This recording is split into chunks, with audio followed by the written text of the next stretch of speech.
Hello and स्वागत है आप सभी का एक न्यू स्टोरी के अंदर। आज की वीडियो के अंदर हम बैटल थ्रू द हेवंस की स्टोरी को शुरू करने वाले हैं। बैटल थ्रू द हेवंस एक चाइनीज एनिमे है जिसकी स्टोरी एंड एनिमेशन वाकई में नेक्स्ट लेवल का है। मे बी शुरुआत में आपको स्टोरी थोड़ी बोरिंग एंड कॉम्प्लिकेटेड लगे, बट यार ट्रस्ट में बैटल थ्रू द हेवंस की स्टोरी वाकई में नेक्स्ट लेवल की है। स्टोरी के अंदर अपन को अपने हीरो का लॉन्ग लास्टिंग स्ट्रगल, अलग अलग फैमिलीज की पॉलिटिकल वॉर एंड कई सारी लव स्टोरीज देखने को मिलेंगी। बैटल थ्रू द हेवंस के यूनिवर्स में पावर को 2 क्यू के रूप में मेजर किया जाता है। यहाँ 2 क्यू को intense training, cultivation and meditation के जरिए इंक्रीज किया जा सकता है। लेवल्स की अगर बात करें तो बैटल थ्रू द हेवंस के स्टोरी में पावर के टोटल 12 लेवल्स हैं और हर एक लेवल पर टोटल 9 स्टार्स होते हैं। लेवल 1 के 9 स्टार्स को कंप्लीट करने के बाद ही यहाँ लेवल 2 में एंटर किया जा सकता है। पावर के ये लेवल्स आपको स्टोरी के अंदर और ठीक ढंग से क्लियर हो जाएंगे तो स्टोरी के स्टार्टिंग पास्ट में हुए एक सुपर इंटेंस बैटल से होती है, जहाँ मोगू एंड याओ चैन किसी बर्निंग टेक्निक के लिए एक दूसरे से बैटल कर रहे थे।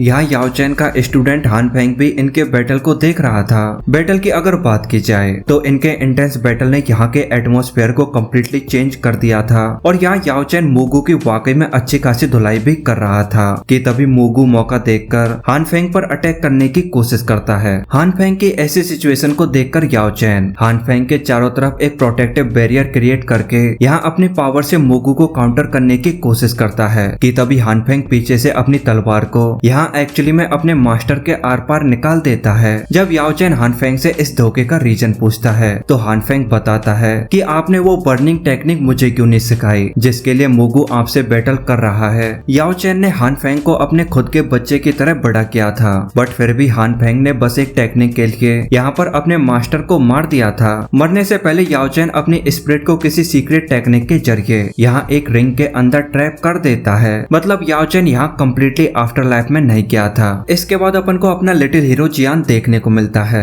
जियान डाओजी यानी लेवल 2 पर पहुंचने वाला जियो फैमिली का यंगेस्ट जीनियस था, बट जैसे जैसे टाइम निकलता गया वैसे वैसे जियान का एनर्जी लेवल डिक्रीज होने लगा और 3 साल के बाद जियान लेवल 2 से गिरकर यहाँ 3 स्टार पर आ गया था। यहाँ किसी को कोई आइडिया नहीं था कि आखिर जियान की पावर इंक्रीज होने की बजाय डिक्रीज क्यों हो रही है। तो अब जो लोग पहले जियान को यंगेस्ट जीनियस कहा करते, अब वही लोग जियान को किसी कचरे की तरह ट्रीट करना शुरू करते हैं। जियान फैमिली लीडर का 3rd चाइल्ड था, तो जियान का फादर यहाँ जियान पर वाकई में ढेर सारे रिसोर्सेज खर्च कर रहा था। तो यहाँ जियान के 2 अंकल जियान के फादर को समझाने की कोशिश करते हैं कि अगर जियान 1 साल के अंदर कोई डेवलपमेंट शो नहीं करता तो फैमिली के मान सम्मान के लिए हमें जियान को अपनी फैमिली से निकाल देना ही ठीक रहेगा। बट जियान के फादर को अपने बच्चे पर पूरा भरोसा था, क्योंकि 11 साल की एज पर जियान डाओजी यानी लेवल 2 पर पहुंचने वाला अकेला जीनियस था। ऐसा भी नहीं था कि जियान ने ट्रेनिंग में कमी की हो, बट जियान चाहे कितना ही अपने आप को ट्रेन क्यों ना करे, जियान की डोक्यूई यानी एनर्जी इंक्रीज होने के बजाय डिक्रीज हो जाती।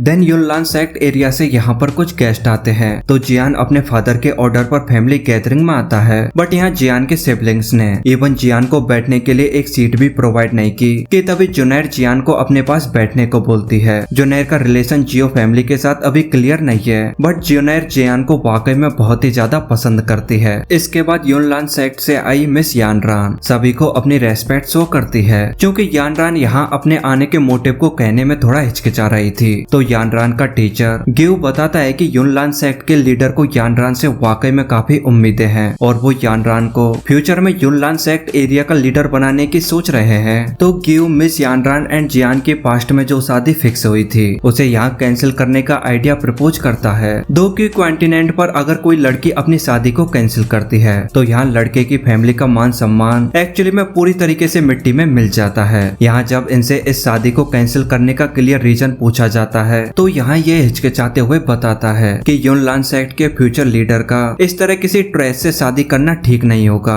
ये सुनकर जियान के फादर का गुस्सा 7वें आसमान पर पहुंच गया था, बट फैमिली के मान सम्मान के बारे में सोचकर यहाँ जियान का फेदर थोड़ा शांत हो गया था, क्योंकि मैरिज को कैंसिल करने का आइडिया खुद यानरान का था। तो अब इसमें जियान का फादर भी क्या कर लेता। इसके बाद ये बंदा एक एनर्जी गैदरिंग पिल यहाँ जियान को एज ए गिफ्ट ऑफर करता है। ये पिल जियान के कल्टीवेशन पावर को इंक्रीज करके यहाँ जियान को लेवल 1 से लेवल 2 पर पहुंचा सकती थी। साथ ही इस पिल को पिल किंग कहे जाने वाले फेमस गुहे ने क्रिएट किया था कि कि तभी जियान बीच में बोलते हुए यहाँ इनके इस गिफ्ट को कम्प्लीटली रिजेक्ट कर देता है। जियान बताता है कि हमारी शादी दोनों के पेरेंट्स की मर्जी से फिक्स हुई थी और अभी तक हमारे पेरेंट्स ने मैरिज कैंसिलेशन को लेकर एक दूसरे से कोई बात नहीं की है। तो जियान दोनों फैमिलीज के लीडर्स की यहाँ एक दूसरे से बात करवाने का आइडिया प्रपोज करता है, क्योंकि यानरान के ग्रैंडफादर अभी भी यानरान की शादी जियान से ही करवाना चाहते थे। तो यानरान जियान के आइडिया को रिजेक्ट करते हुए एक एनर्जी गैदरिंग पिल की जगह 3 एनर्जी गैदरिंग पिल ऑफर करती है। साथ ही वो जियान का एडमिशन युनलान सेक्ट में करवाने का भी प्रॉमिस करती है, ताकि जियान भी कुछ बैटल की हाई लेवल टेक्निक सीख सके, क्योंकि जियान यहाँ पर काफी भड़क गया था। तो ये युनलान सेक्ट का लुई लिंग अपनी तलवार को जियान पर तान देता है, क्योंकि अब यानरान को मैरिज को कैंसिल करवाने का कोई तरीका नहीं दिख रहा था। तो यानरान जियान के साथ एक एग्रीमेंट करती है, जिसके अकॉर्डिंग अगर 3 साल बाद जियान युनलान सेक्ट में आकर उसे डिफीट कर पाता है तो वो जियान की सभी कंडीशंस पर एग्री होगी। बट अगर जियान 3 साल के बाद भी युनलान सेक्ट में आकर यानरान को डिफीट नहीं कर पाता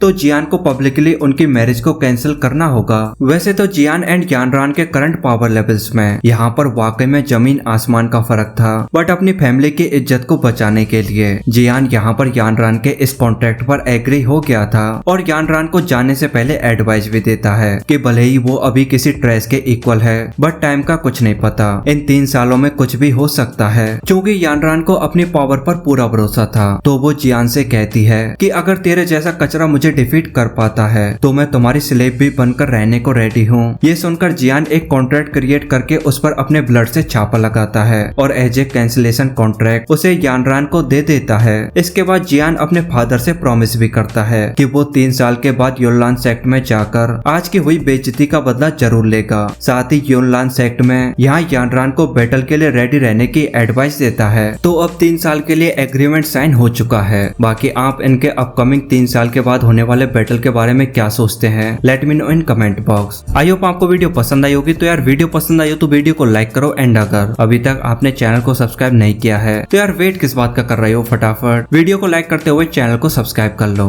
बाकी thank you so much for watching and I will see you in the next battle through the heavens video. तब तक के लिए गुड बाय।